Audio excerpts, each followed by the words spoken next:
Listen, what Hey, excuse did Twitter give for banning you? Well, of course they give none. I mean, Twitter is run as Jack Dorsey's personal political fiefdom these days. They don't give any real answers. They make vague suggestions that you might have been responsible for coordinating harassment. Or this is all a bit of a misnomer. It's a bit misleading. What they're really engaged in is the business of censoring conservatives on their platform and censoring people who don't like their latest favourite feminist projects. I'm just the latest victim of that. Well, let's start from the very beginning. Were you too nasty, fat and ugly? That's a bit rude. Oh, who cares? Of course, I was terribly mean, but it shouldn't surprise anybody that a gay columnist is going to be a waspish little thing. I mean, you know, who cares? It's certainly not cause to smear me with allegations that I was somehow responsible for coordinating harassment against a Hollywood movie star. We don't blame Justin Bieber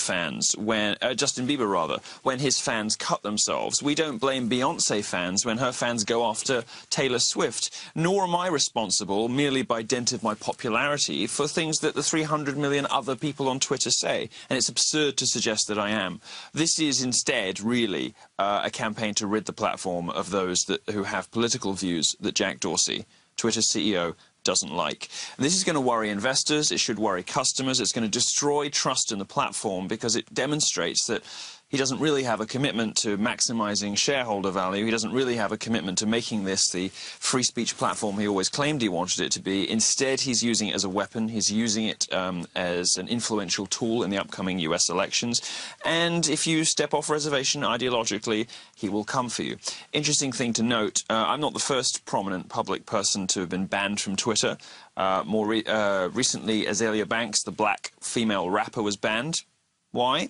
Well, she'd been pretty mean to a lot of people for a very long time, and the network left her alone until one day she endorsed Donald Trump. 2 weeks later, her account was gone. No, you're kidding. That's incredible. Talking about the double standards, I mean, I have to wonder whether this is a question of that, because Leslie Jones herself, and I'm putting up a few tweets here, has mocked Orthodox Jews for the curls on the side of their heads. She's tweeted white people, S-H-I-T. I'm not sure what she was meaning there, but anyway, she was saying that two white girls look like a mother, fill in the blank yourself, some mother effer that she once knew. Now, it's not like Leslie Jones doesn't dish it out herself, is it? No, she can dish it out, but like all progressive liberal feminists, she can't take it. Indeed, she's probably never been called to. I mean, look at her. You know, the only thing that I did say, and I did, you know, I made some jokes about how she looks. Well, I'm sorry, she's not an attractive woman. I told the Wall Street Journal she looks very much like one of my ex-boyfriends, in fact. You know, but commenting on somebody's appearance isn't remotely as mean or as I don't know, borderline racist, abusive, whatever you want to call it, as some of the things she said about white people in general. I've certainly said nothing even remotely comparable about black people. This is very clear evidence that there is a grotesque double standard in operation at Twitter. If you are one of the progressive left's protected victim categories, and of course Leslie Jones as a black woman is in one of the most protected categories of all, you can do no wrong. You can say what you want, do what you want, provided you have the right politics and provided you have the right enemies. Well, excuse me if I do a little discursive little byway into Australian scene, just to illustrate the double standards. And given your own lesson in Twitter ethics, I'd love your professional judgment on whether some other people should be banned from Twitter too. Let me pick on one of thousands of examples I could give here. A TV presenter, Sonia Kruger, last month received a lot of death threats since she said she wanted a ban on Muslim immigration because of the terrorism risk. Now, among the Twitter trolls who incited this kind of hatred of her, so she's fear of her life, was a comedian called Amar Rahman, who called Kruger a proud racist, someone who caused Muslim kids to be attacked at school, no evidence for that, and the beloved of Nazis. Nazis, really? And then he then asked, rhetorically, who would keep Australians safe from this idiotic white nationalist? His words. Milo, if you're banned, why isn't an Amar Rahman banned too? Because Twitter has double standards. Look, I don't care too much about name-calling. If people want to call each other silly names, whether it's communist or Nazi, I don't care too much. What is remarkable, though, and my day job is technology editor of Breitbart News in the US, and it's sort of my job to keep an eye on these things, and I try to as closely as I can. What's remarkable is how the suspensions, the punishments, the de-verifications all go in one direction.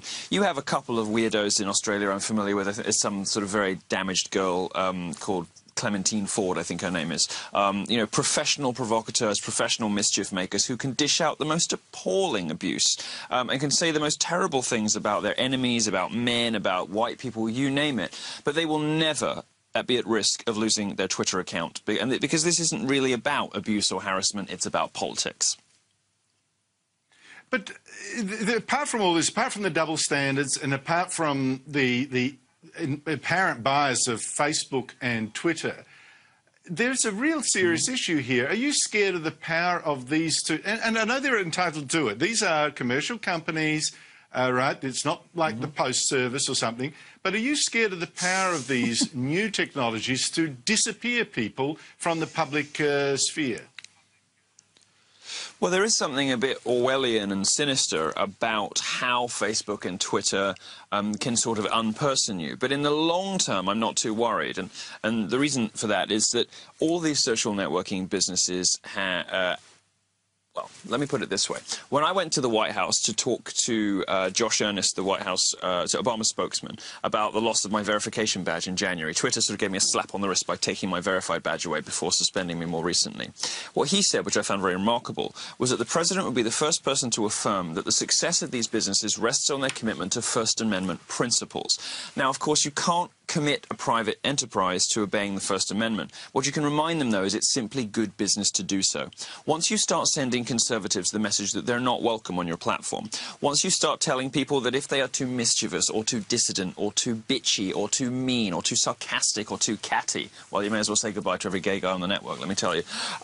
Once you start sending people those messages, very quickly you're going to find your users abandon you. They lose trust, they lose faith in the platform, the brand starts suffering. All of the most interesting people, and here's an important thing to remember, the creators, the journalists, the comedians, the activists, all the most interesting, fun and intriguing personalities will start to leave. That has already started happening with Twitter, which might be why people that I know who are into, who are big into shorting stocks and all that kind of thing are looking very closely at this company right now and wondering how long it really has left.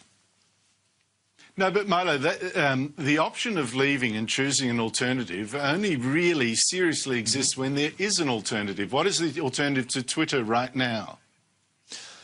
Well, you make a good point. The late founder of Reddit, Aaron Swartz, said that there was a sense in which censorship was meaningful outside of government actions when a private corporation has a monopoly on certain kinds of speech, or when it invents entirely new spaces altogether. Twitter's definitely done that, and the reason Twitter worries some people, me included, is that it has a monopoly on the speech of journalists. So it, to a large extent, determines what is covered by the media and how it's covered. In the long term, I'm not too worried, because the platform will obviously die if it refuses to abide by free speech principles. But in the short term, it's a worry. What I think is increasingly going to happen is journalists are going to talk to themselves and start ignoring the public even more than they do already. They're all closing their comment sections. They're all, pretending their readers are abusers and harassers and trolls, when actually the readers are just mocking them and picking up their factual errors and calling them out on their terrible politics. They're going to get more and more introverted. The news business will become more and more irrelevant, and those people with a direct connection to fans, whether that is on Instagram or Facebook or YouTube or Snapchat, and you can find me on all of those, not Twitter anymore, those people with a direct connection to their fans are going to become even more powerful than they were before, because they don't have that mediating layer of professional media between them. So in the long term, I'm pretty confident for people like me that life's going to be okay. The people I'm really offended on behalf of, the people that this worries me for, are private citizens who don't have the platform and power that I have, who don't have the platform and power that you have, private citizens who are finding their accounts nuked by Twitter for expressing perfectly respectable, reasonable mainstream opinions. And that's happening every day, and it seems to me with increasing frequency. Milo, you mentioned the echo chamber of journalism, which is one of the terrible, a lot of people say to me, oh, well, isn't it terrible how journalists write for their boss? I actually think the worst is journalists writing for other journalists. That is the besetting sin of modern journalism.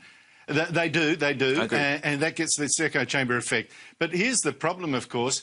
Looking at the journalistic reaction to what happened to you, I see very few journalists actually putting up their hand in your defence. And there seems to be, like, one terrible, vicious piece, I think it was The Guardian or something. There seems to be even a joy at the fact that you're locked out of the debates. This is a terrible indictment of our profession. Well, I think it is, but it tells you. I mean, look, I've been a media critic. One of my favourite hobbies and part of my job is to call attention to the failings of the media. So it's not surprising that when something like this happens to me, some of the media are quite happy about it. But I did notice in the LA Times, which is probably the most left-leaning newspaper in America, even the LA Times said that this was a bad decision. This was strategically stupid. It was going to... I mean, I'll tell you, when this happened to me, I was at the Republican National Convention in Cleveland, and it made me a sensation. I would already have been very popular there, but it made me a sensation. I was the talk of the... So, I mean, sorry, I hate to brag, but, I was the talk of the convention. I could not walk from one end of the media row corridor to the other without being accosted, assailed by fans, by other journalists. I was doing 70, 80 interviews a day. This has turned me into a household name in America. And the fact that I don't have a Twitter account, who cares? Milo Yiannopoulos, thank you so much for your time. Thank you. Thanks for having me again.